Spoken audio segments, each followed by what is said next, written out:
if we're going to read several one verse passages. The first one comes from Matthew, and we just said it a few minutes ago. We're going to say 6:9. 6:9.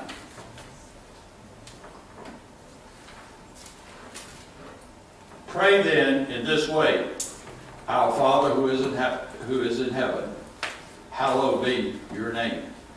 And then I want you to go with me to the 103rd Psalm and the first verse there. It says, 103rd Psalm, Bless the Lord, O my soul, and all that is within me. Bless his holy name. We did that one, didn't we, today? Then I want you to go with me to Romans 12:1.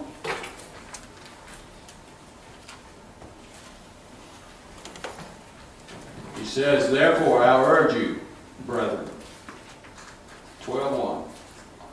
Therefore I urge you, brethren, by the mercies of God, present your bodies a living and holy sacrifice, acceptable to God, which is your spiritual service of worship.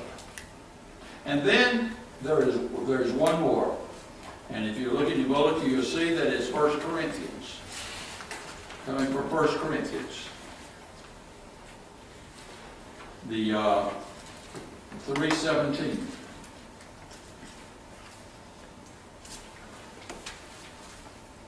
If any man destroys this temple of God, God will destroy him. For the temple of God is holy, and that is what you are. That's the end of the reading of God's Word. During the 17th century, in England, there was a lady by the name of Audrey. And in her earlier years, she was really involved with, she had a lot of exquisite jewelry. And then she decided, the Lord called her, and she denounced all of the worldly things. And she founded the cathedral that we looked at this morning. Well, she actually was, she started a convent there. Upon her death, she was canonized as St. Audrey. The Cathedral of Ely is what we looked at this morning. She became canonized as she is St. Audrey. Centuries later, they had a birthday celebration and a fair around that, about a century later. And what was sold and known as St. Audrey's laces became tawdry laces. And so rather than saying St. Audrey, they would say tawdry. And a new word was coined in English, in the language. And we say tawdry. Coming from that lady who started that cathedral. Now, what that means is without taste, without elegance, an imitation of the real thing. So it started off as something good. Came to mean something is bad and cheap. Oh. I want you to push a button there for just a minute on that. And I want you to say what Jesus taught us in his prayer. He talked about the Father and our God. And we have a God that is like a Father who is not just on this earth. He is in heaven. He is above us. He's beyond. His power transcends all, and his wisdom and his goodness. And he is God to us all, not to a few of us. To all of us, no matter your color, who you are, nationality, whomever you are, it doesn't matter. He's all of our Father. He's our source. He's our sustainer. He's of life. In these, He is our Father who art in heaven. So Jesus ushers us into this one who made us. It's almost like I'm introducing you, and you're saying, "Hello, God. Hello." And what's the first step when we meet God, or we think about God, or we approach God? The response should be, "Hallowed be thy name." Hallowed be your name, Lord. Let your name not be cheapened. Let your prevent us from profaning what is holy. Or back to St. Audrey, help us not to take what is great of great value and turn it into something cheap and tawdry. The symptoms are evident. The language we use. And I tell you, we have to be careful about the language we use. But it shows how our society is deteriorating. I mean, I'm not a prude, but there's some movies I just simply cannot tolerate. There's so much cursing, and there's so many GDs, and there's so many of this and that. It just gets to the point which you could have had a great movie without all that junk. It's hard to find an Oklahoma a movie or a Peter Pan or anything, some of that. But you know, when Gone with the Wind was made in 1939, came out. The Hays Code came out about 5 years prior to that, saying what you should say or what you could say in a movie. But they gave some leniency there, and if you recall, Rhett Butler was played by Clark Gable, and Scarlett O'Hara was by Vivian Leigh. And Vivian Leigh, she was after Rhett Butler the whole time, and then he finally got fed up with it, and at the very end of it, she's trying to hang on. She says, "Where shall I go? And what shall I do?" And then he says, "Frankly, my dear, I don't give up." You realize that in 2005, that was selected or voted on by the American Film Institute as the most memorable line in all of any movie it's ever been. It stands out. It's become fashionable too that we use. We've added a letter to our cuss words. We don't say 4-letter words anymore. A lot of people I hear quite often. Somebody says, "Jesus, why did you do that?"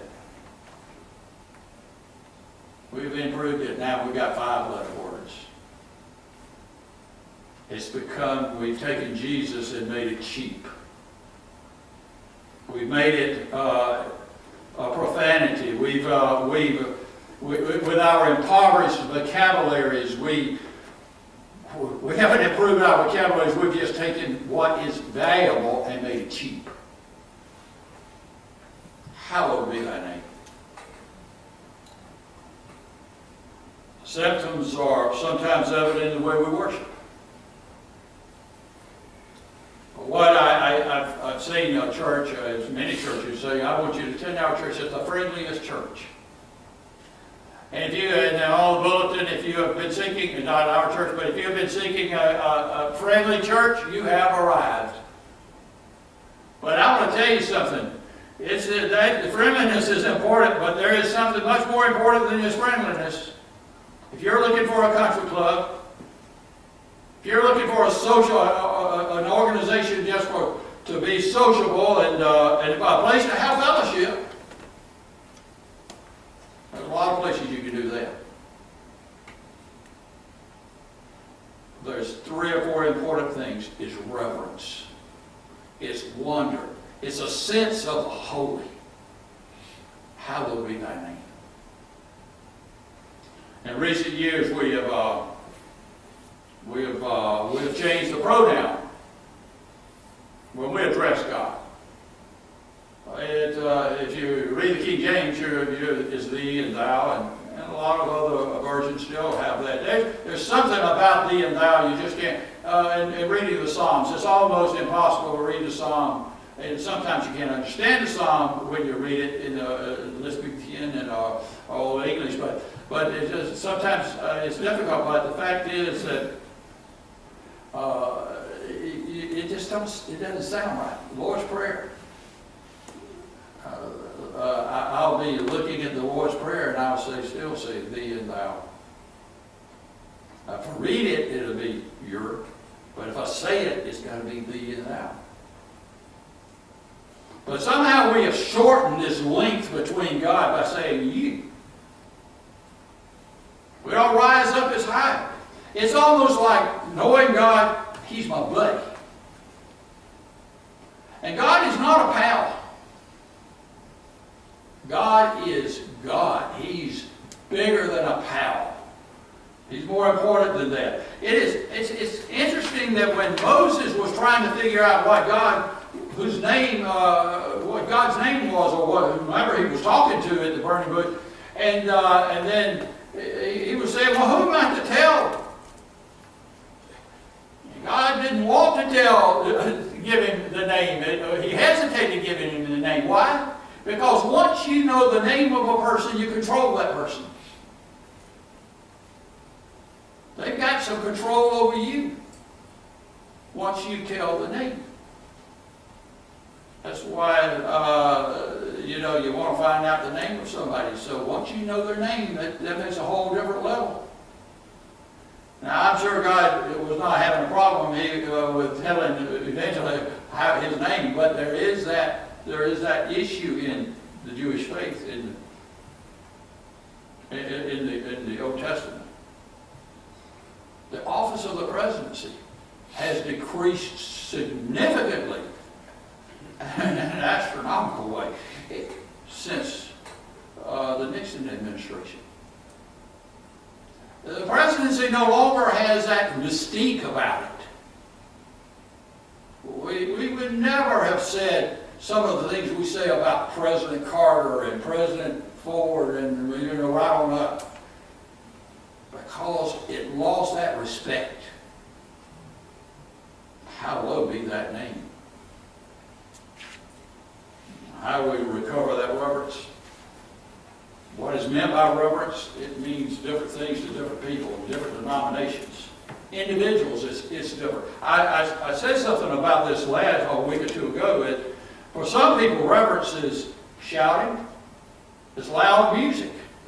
It's raising their hands. It's speaking in tongues. It's all that. That's reverence. You could go to Psalms 28:2. It says, "Hear the word of my supplication when I cry to you for help.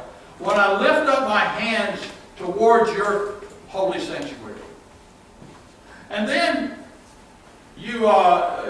for some it's being ritual. It's having ritual. It's being quietness. It's quietness. It's candles. It's robes. I don't wear a robe. I tell you the truth, I wouldn't mind wearing a robe because it would sure take away having to wear a suit. I have not a problem with a robe. I would wear a robe every Sunday and wear shorts under it. You see that quite often. They'll be wearing those. But I want to tell you something. There's something about a robe. There's something about wearing a suit in pulpit. I'm not saying that everybody has to come wearing a suit, but I will say you wear it for the best you have. But it's, to me, I've got to wear a suit because it's holy array for me. It's putting on something. It's the best I have. I'm not going to come in here with one of these doctor shirts that hang out. And as we see more and more ministers, I'm going to blend in with the congregation. No. I'm not special. I'm not better than you. But I'm telling you, when I come to the pulpit, I want to be wearing the best I've got to share the gospel. And then there are people who reverence is more scholarly. It's more academic. I can assure you, I've been in churches where if you had a dangling participle, they just turned you off. I mean, they lost their religion. You just said, if you said, I was in a church one time, and I guarantee you, my prayers were even checked. If you had a dangling participle, you might as well. They lost their religion. That's reverence, as long as you keep dangling participles from occurring.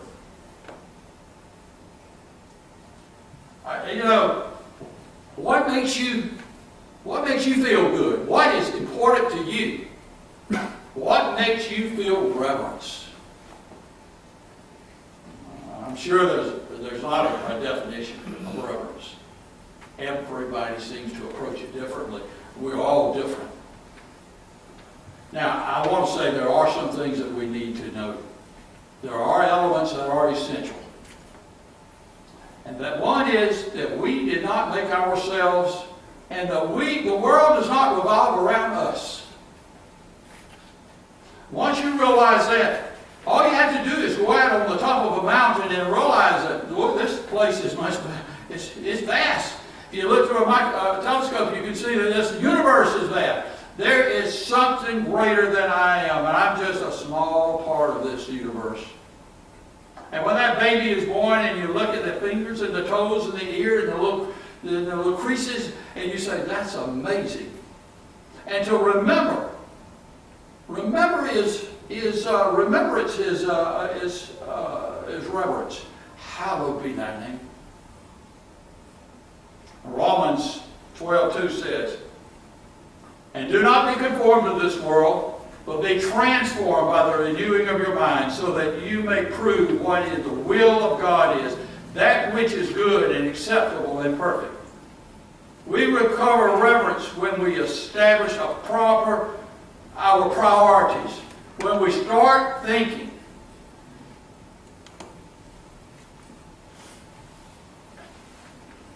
Renewing of your mind. It takes that every day. I can turn on the television and I can see some stuff I don't want to watch. I have to renew my mind. I say, Wayne, you're not going to watch that. I have to be very careful. Every single day. Renewing our mind. Several years ago, a newspaper account came out in New Jersey, in a department store in New Jersey. And it was a Halloween prank that was pulled on the night of Halloween. And the next morning, the store opened the doors, and what had happened, a lot of kids had gotten into the store, a bunch of kids had gotten into the store, and they had changed the prices on everything in the store. Toothpaste was now $499. The Bayer aspirins were $4.99. A television was $1.99. $1.99. So you can just see how that threw the whole store into confusion, and everybody was in an uproar around there. And so there was a price tag. The confusion of the price tag is almost like our society. We put price tags on things that are not worth what they are. We're paying for them. And that's not only in what we buy, it's in what we give our time to. It's not near as valuable. I think about our families. We sell ourselves cheap when our families are so important. When our families are they're worth so much, and we sell ourselves to so many things that cheapen that. And so we have to renew our minds every single day to keep from making things cheaper. Paul makes another statement. He says, present your bodies a living and holy sacrifice acceptable to God, which is your spiritual service of worship. 12:1. Corinthians talks about your body as a temple. The money changers who came into the temple or stood before the temple as people would go into the temple, what would they sell? They would sell something cheap. They would sell a sheep that had been, it may be a disease, it may not have been healthy. In order for a person to go in to give, to put on the altar, making what is holy cheap. We'll just give anything. One of the things that happens in worship is that, and y'all, you might think that coming here every Sunday it's good for me, it's good for you, I hope, but we need to be here. We need to be in this church because it reminds us of the values that we lose during the week. It makes you start thinking. It brings you back to where you need to be. Church is important. That's why we're losing our values in our society, is people are not reminded of it. Because if you're watching some of the TV and some of the programs, it is so bad. They're not reminded. That's where you get, that child gets that here. That's where I get it. That when I preach to you, I have to somehow realize when I'm looking at something, I can't look at that. I can't do this because I've got to live up to a standard. Renewing my mind every single day. I'm not perfect by anything stretch of the imagination, but we put our stamp, we stamp on our coins. In God we trust. We have public banquets, and we pray for those. We pray and we meet the minister and we say, "Hey, Reverend," and all of the and back of all that, there is no genuine. There's no "Hallowed be thy name." Not reverence. I'm here at the end, but it's an attitude. It's a state of mind. It says, as 1 Corinthians says, it is a continuous process of renewing your mind so that you may prove what the will of God is. Continuously improving that mind. It's giving preference to honesty and over a form of deceit and deception. It is upholding purity and fidelity. It is respecting human sexuality. It's treating human beings as persons and not as objects for personal gratification. It's treating all persons, whoever they are, that they are members of God's family. Getting back to the Gone with the Wind. Little Christy in Gone with the Wind, she may have won, I don't know, I think she did win an Academy Award, didn't she? But anyway, she was not allowed to go to the premiere. None of the blacks were. None. Everybody is in the family of God. So, after you have been properly introduced, and that is, hallowed be thy name. Do not cheapen what is holy. Beware of taking what is great value and turning it into something cheap and tawdry. Because it's easy to do. And your children pick up on it. And other people pick up on it. We're going to open the doors of the church today for you to make a decision about your life. What about your life?